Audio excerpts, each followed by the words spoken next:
Hello, this is Fact Drops, your go-to channel for breaking down trending news.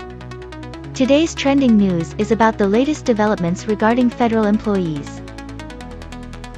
Recently, the Trump administration is taking major steps to reduce the federal workforce and enforce stricter job performance reporting. These actions could directly impact public services and government operations, which means they may also affect our daily lives. In this video, we'll break down the key points, background, and possible consequences of this issue. So stay with us until the end.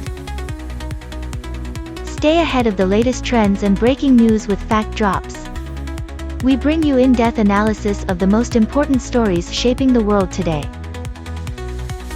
Don't miss out, subscribe now and turn on notifications to stay updated. Now, let's get into the details.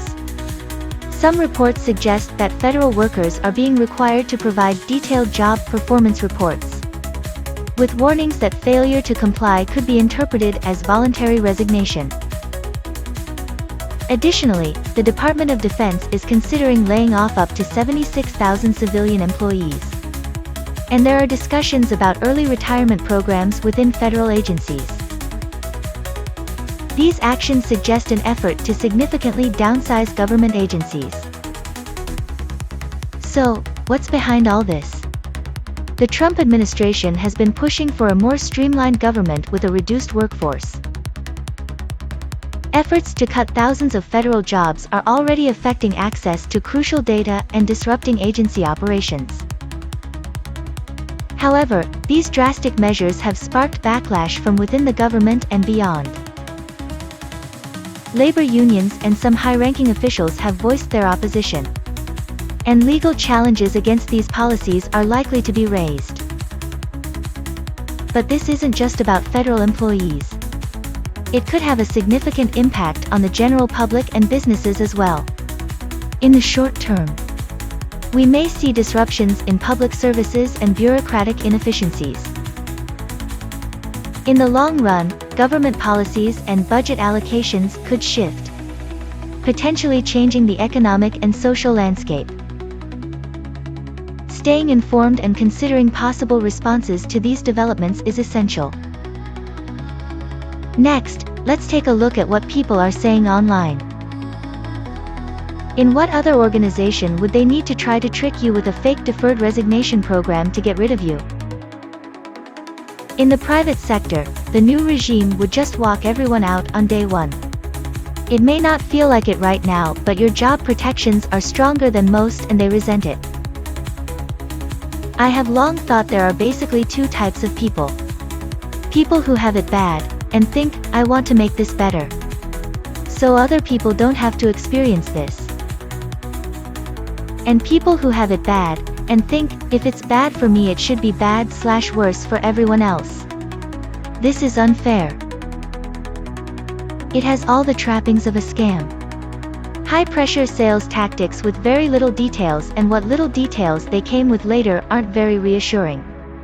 As I saw on another post, it had a very, trust me bro, vibe.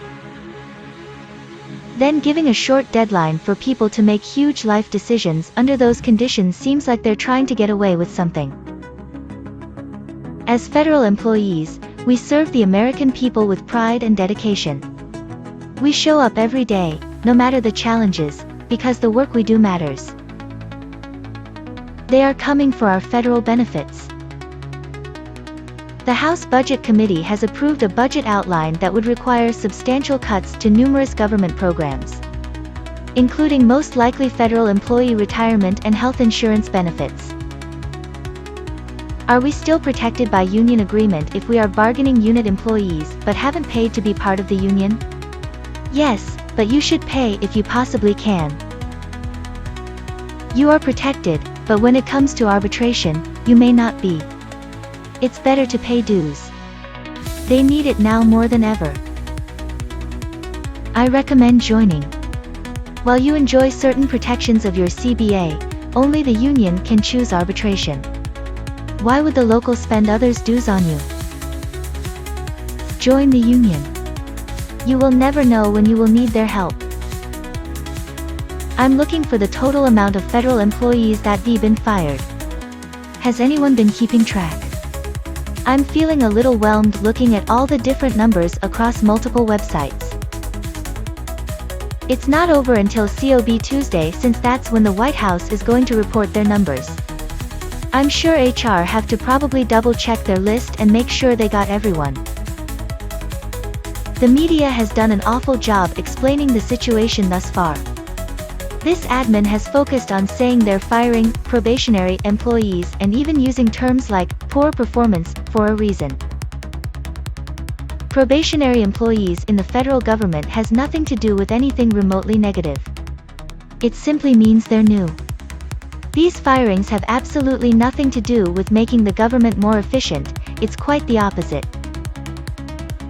Media, stop leading your stories with the term probation and then trying to explain it in the article. Simply call it what it is so the public understands. Hi everyone. I came on here a little while ago asking if any federal workers who had been fired from roles that were not taxpayer funded, but rather funded by user fees and other private money. A lot of you responded. And I'm hugely grateful, because we put out an article highlighting that firing people who are funded privately achieves nothing when the aim is trimming government bulk. In more stable times, they denigrated government employees as lazy and dumb workers who are poor, because they'd never admit to being envious of those inferior low earners. But now that your government-sponsored lynching is being cheered on by half the country, they've gone full mask off about wanting company in their misery. Rather than seeing the job protections of the federal employer as a model they should strive for. Yes, some are deeply propagandized. But the reality is many hate you because they wish they were you. I have long thought there are basically two types of people. People who have it bad, and think, I want to make this better, so other people don't have to experience this. And people who have it bad, and think, if it's bad for me it should be bad/worse for everyone else. This is unfair. It has all the trappings of a scam. High-pressure sales tactics with very little details, and what little details they came with later aren't very reassuring. As I saw on another post, it had a very, trust me bro, vibe. Then giving a short deadline for people to make huge life decisions under those conditions seems like they're trying to get away with something. To sum it up, the Trump administration is moving forward with plans to implement large-scale workforce reductions and stricter performance evaluations for federal employees. These moves could have a direct impact on government services and operations, affecting many lives. Staying updated on future developments and official announcements will be crucial. That's it for today's update. Thanks for watching. We'll continue to bring you the latest news and in-depth analysis on the biggest trends shaping the world today. If you found this video helpful, don't forget to like, share, and subscribe to stay informed. Also, let us know your thoughts in the comments. How do you think this news will impact you? Stay tuned, and we'll see you in the next one.